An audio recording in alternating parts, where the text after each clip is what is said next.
Welcome to the Recruitment Hackers Podcast, a show about innovations, technology, and leaders in the recruitment industry. Brought to you by TalkPush, the leading recruitment automation platform. Hello, welcome back to the Recruitment Hackers Podcast. I'm your host, Max Somberster, and today I'm delighted to welcome Lindsay Witcher, who is VP for Global Practice Strategy and Solution at RiseSmart, which is part of the Randstad group, and an expert on internal mobility, which is maybe the hidden engine a company needs to activate in order to really power up their hiring for graduate hiring. That's what I'm hoping for, is that with a good internal mobility engine, then that means you can train, you can grow people for many years, and then you can build a more diverse workforce, which is built from people from within coming straight out of school. So that'll be my pitch. And maybe Lindsay, if you want to poke holes in it, you're most welcome to do so and to expand our mind on how to build a good internal mobility program. So welcome to the show. Thanks, Max. I'm so excited to be here and definitely looking forward to that topic. I don't know that I'm going to poke holes necessarily, but excited for an interesting conversation. Thank you. And to kick things off, how did you end up in such a, narrow, I would say, specialized area of mobility at Randstad? Walk us through your career and how you ended up in the beautiful field that we're of people strategy. Yeah, sure. No, happy to. So I've been here at Randstad RiseSmart for a little over 10 years. I started when we were just RiseSmart, very early days as a small Silicon Valley-based startup looking to really disrupt the outplacement industry. So the industry of supporting people who are impacted by layoffs find a new role. That was really the roots of our company. And since that time, the company has really grown and expanded in terms of what we do and how we support our customers to really encompass the entire employee life cycle. So internal mobility, redeployment, all the way through to outplacement. And so obviously internal mobility today is such a hot topic for companies when the war for talent is such that you can't find people on the outside. It's an important time to start looking within. And so we do a lot of that. We offer services and technology to help with that, and looking forward to diving into that topic. As far as on a personal note, I got here, I started my career, I actually got a master's degree in career development. I was really passionate about psychology and careers and HR. So that's the path my education took me, and then stumbled upon, a number of different roles, managing businesses, managing HR in some small businesses, coaching executives, writing resumes, all sorts of interesting things as I went through graduate school, and then ultimately came more specifically the outplacement space and now the talent mobility space. And I'm part of Randstad RiseSmart's global leadership team. So excited to have the conversation. Well, psychology is one of those departments that always produces great talent for the HR teams because you have to have that sort of twisted mindset. Sorry, just poking fun. But you kind of have to have that curiosity to try to create these good environments and deal with the stresses of people. Maybe people in talent acquisition these days, I see more and more who are coming from an analytics background and maybe more, left brain thinkers. But there's these two elements, right? There's a psychology element and the analytics, which are both rising in demand.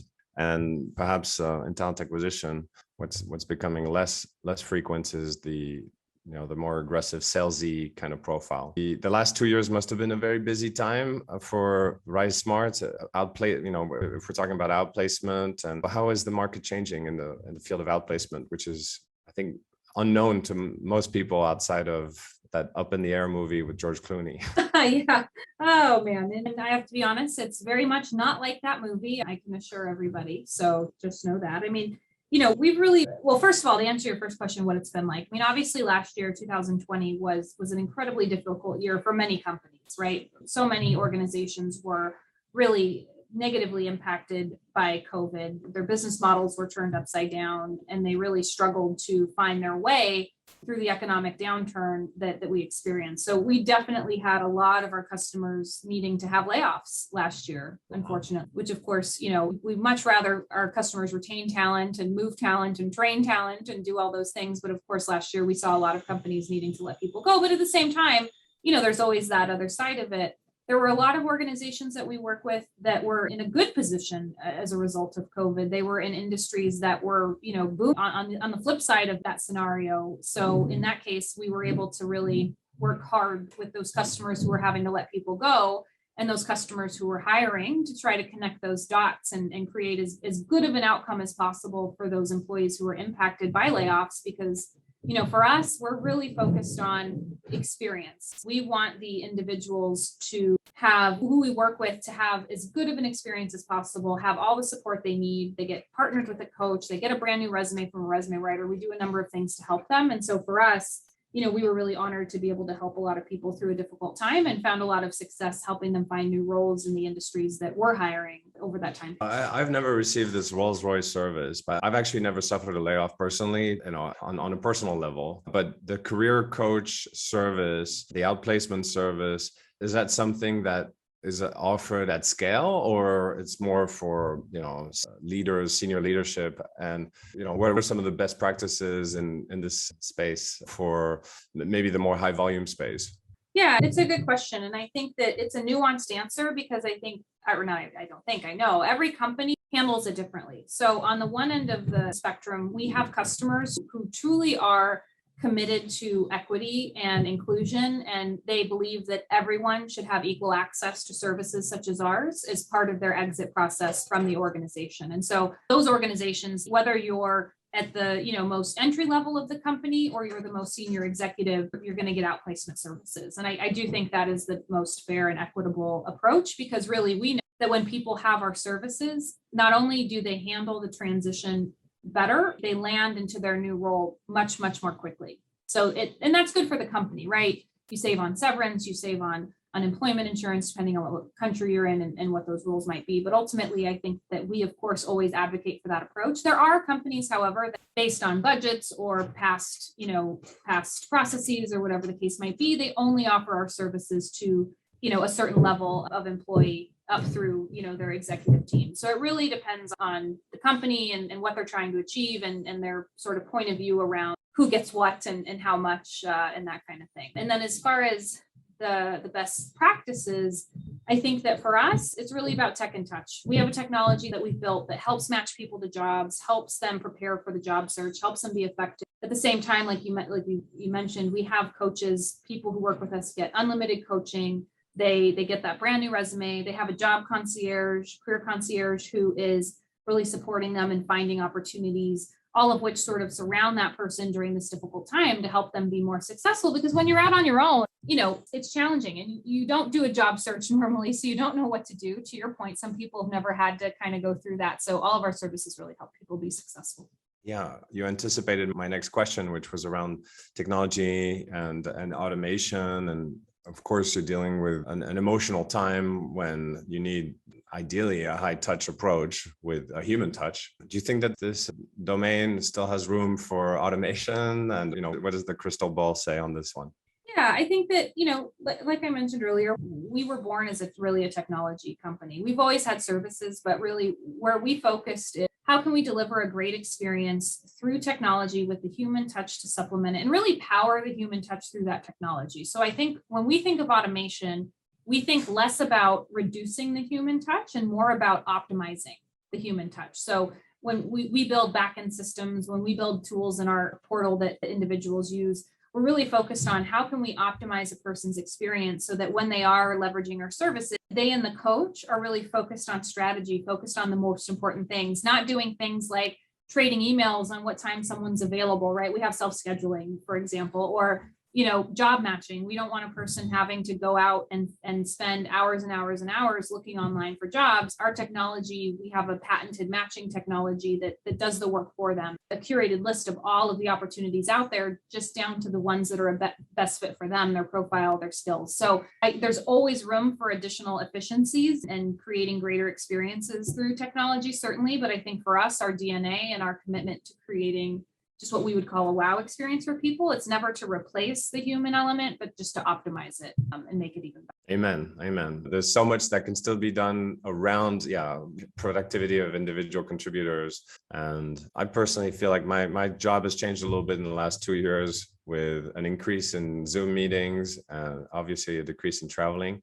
So I feel like the day-to-day job has changed a lot, even though my remit and job title has remained intact. Wondering about moving on to internal mobility and the way we market our jobs to our employee. Generally, that's not something that's handled by the same team as the one that does recruiting, right? Or do you find that there's a dedicated team just in large companies, let's say, of many thousands of employees?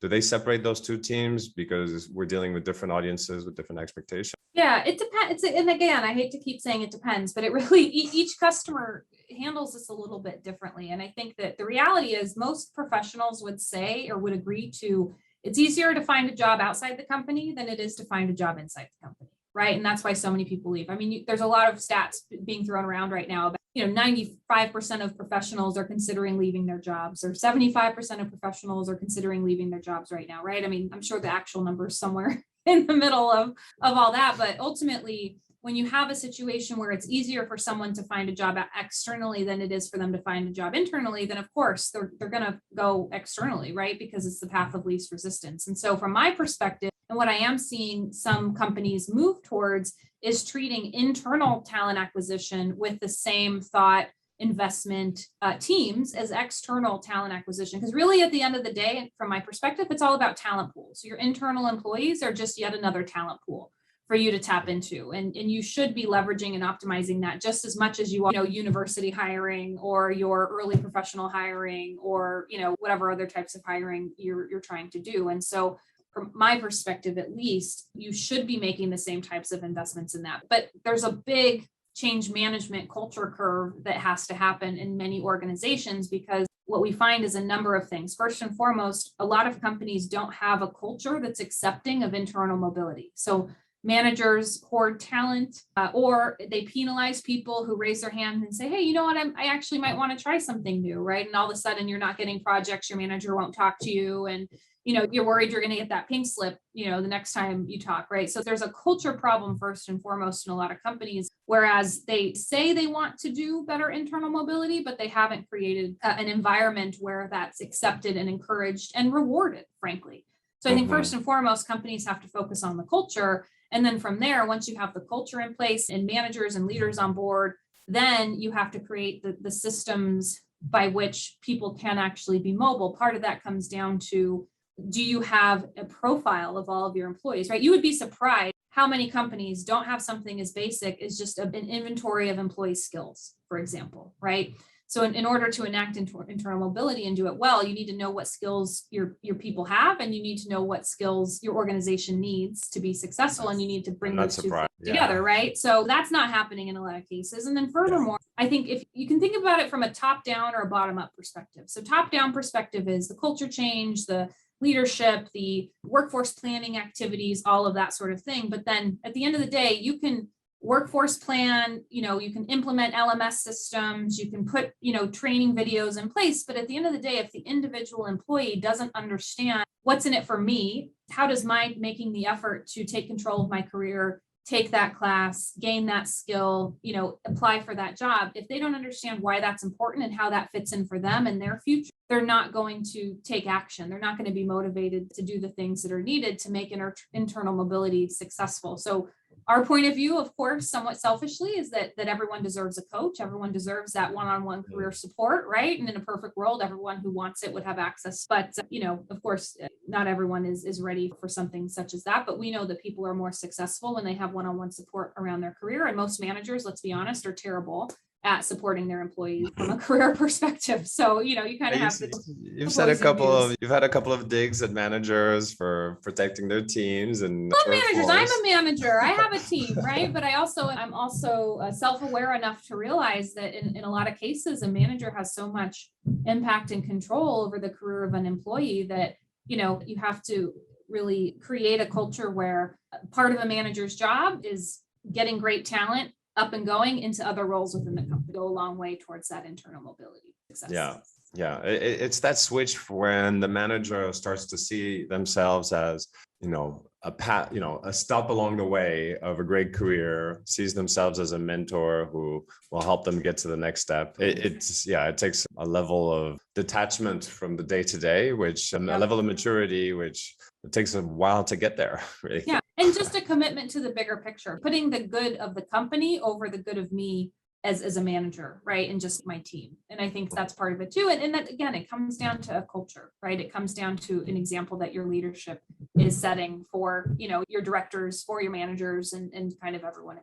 Do you think that, there's stats to say that new generations have a shorter attention span, more opportunities than ever, and everything is available at the click of a button these days? So that they're a little bit more high paced. And so do you think that the pace of internal mobility has changed to reflect that, and that companies now are okay with, people changing roles faster than they did 5-10 years ago? I think they have to be, because if they're not okay with it, it's not going to change that's the new reality, right? And so they need to figure out a way to be okay with it and create a scenario where people have the opportunity to do it, because I think that people do have choices. And I also think that there's a lot of trend towards people not willing to put up with what they have in the past from companies, from work, that sort of thing. Now, I do want to acknowledge that not everyone is in a privileged position to have that level of autonomy over their career, right? It's not available across the workforce. So I think it's important to recognize and acknowledge that. But I think for,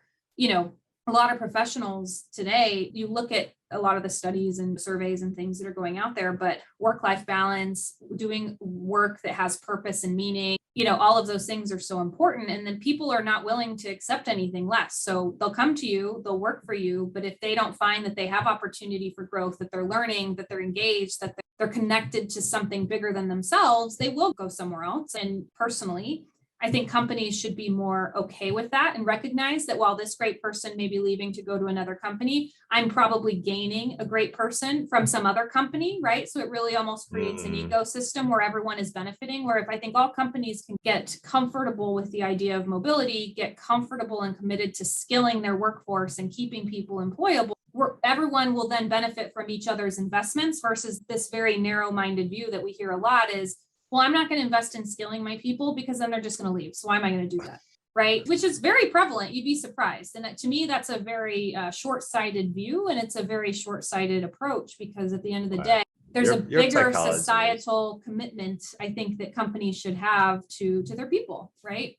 Yeah, I agree that, but as a psychologist, you can probably dig into the reasons why. I mean, it just comes from a certain level of insecurity. Somebody leaves you and you feel you take it personally. Yeah, but it's not about you, right? We have to leave our egos at the door in some cases with some of these things, right? If someone goes on to take a new opportunity, it's not about me. It's not about my company. That's what was right for them. And that's okay. And I need to be okay with that as a leader, and even in a lot of cases. Hey, I think you're so damn right. And it's so damn hard. Can you please cut that out of the podcast and just give it to me in a little drive so I can share that with you? Yeah. I wonder, on the recruitment marketing side, do you think the right approach is to go and promote and hunt these jobs out, or that would create too much disruption? Like to have a head of a department go speak to another department and say, come and work for my team. Have you seen these companies where there's enough maturity and trust where Yeah, I absolutely have. Not a lot are there, right? But there are absolutely organizations that one comes to mind that we work with. It's a large technology company. They have about 70,000 employees globally.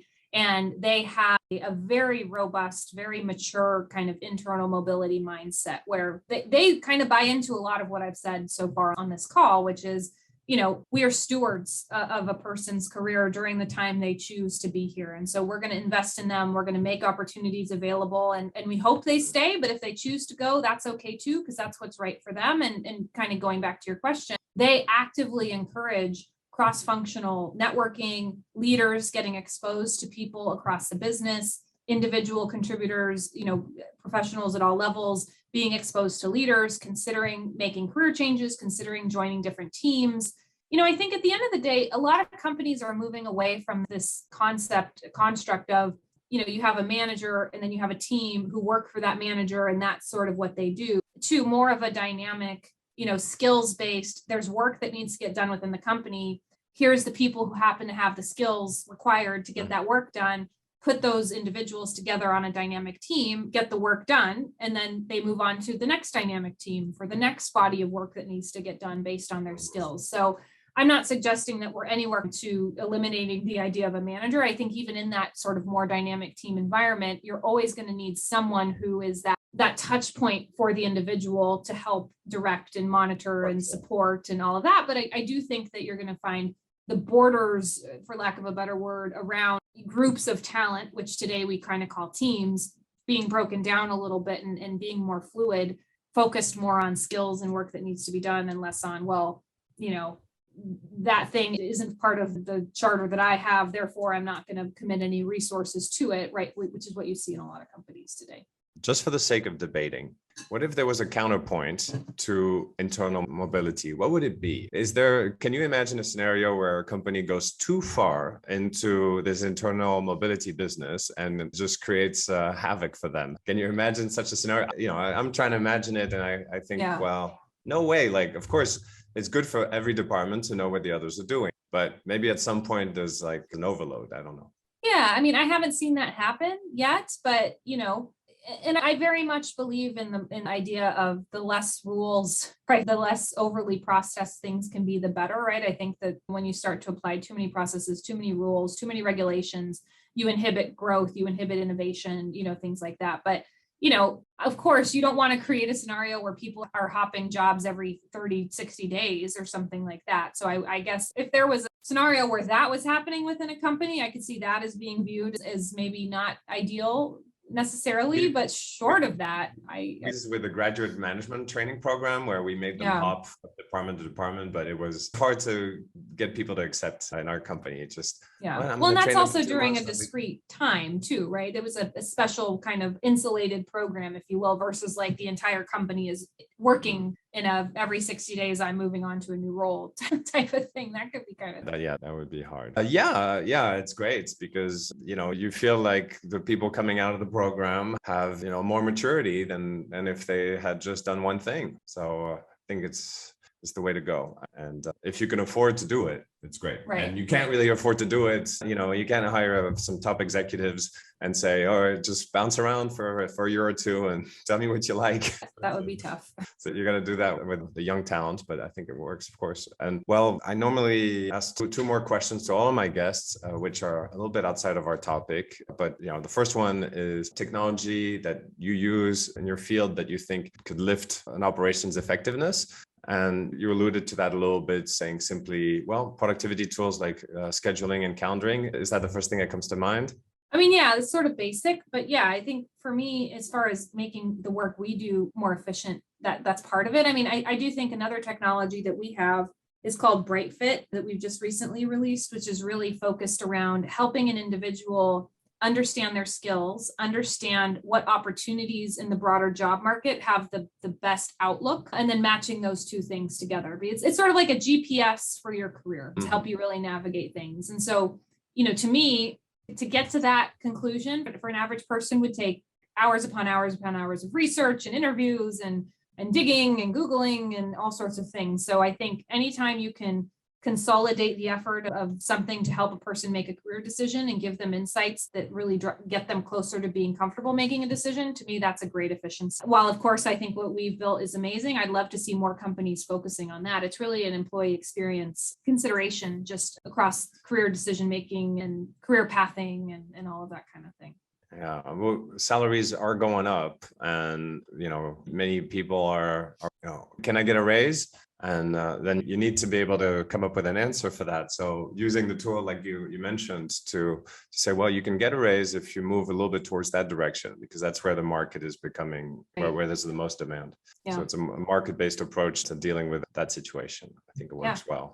And then my last question, which is, a bittersweet one, well, more bitter, really. It's about hiring mistakes that people make. And so as a manager, I know you've made hiring mistakes before. Oh, probably. And so just if you could walk down memory lane, and even if it's a suppressed memory, to remember for our listeners what mistake that was and what they can learn from it. Yeah, I think for me, especially in our earlier days, working, as a startup and whatnot, you work very quickly. You're moving at 1,000,000 miles an hour and not always taking the time to really stop and think about what you need. So I certainly can think of times in my career where I've made a hire based on, available information, but not given myself the time and space to think it through longer term and more strategically. And as a result, might have been able to hire someone who was a slightly better skill fit for the long term versus just the immediate need, if that makes sense. So I think that I would call that kind of a hiring mistake, is really mostly about just being very intentional thinking it through and not making a gut decision, but a really well-informed, data-based, if you will, longer term view type of decision around hiring. Yeah. What is this person going to be doing a year, 2 years, 3 years from now? Right. And is this person I'm looking at hiring right now capable to get there? Even if they're not here right now, do they have the capabilities to grow into that? And if not, then I need to really question if that's the right hire. Yeah. It's a delicate balance, right? Because if you interview somebody as if they were coming in for a VP role, and then you put them at a desk to handle customer support, there's going to be a bit of a gap between the experience of the recruitment and then the reality of the job. But somewhere in between. But even just things like growth mindset, curiosity, right? I think that there's some kind of baseline traits that can tell you that a person can be poised for greater things down the road, even if they're not ready for them today. Maybe not quite that leap, customer service to VP, but at a minimum, customer service to maybe eventually being a manager of a customer service team, for example. I think thinking that through is really helpful. Yeah. I had an assessment vendor on the show that was saying that for positions that are indeed high volume, very repetitive, that they would ask questions to make sure for people who were highly creative thinkers, they would downgrade their app. Oh, interesting. Okay. They'd be afraid that it would burn out through boredom. I think that there's a right job for each person, right? And no matter what someone's skill set is, what someone's sort of superpower is, if you will, that there's a place for everybody somewhere. Well, beautiful words to finish our conversation. Thank you, Lindsay, for coming on the show. Of course. Thanks for having me, Max. I appreciate it.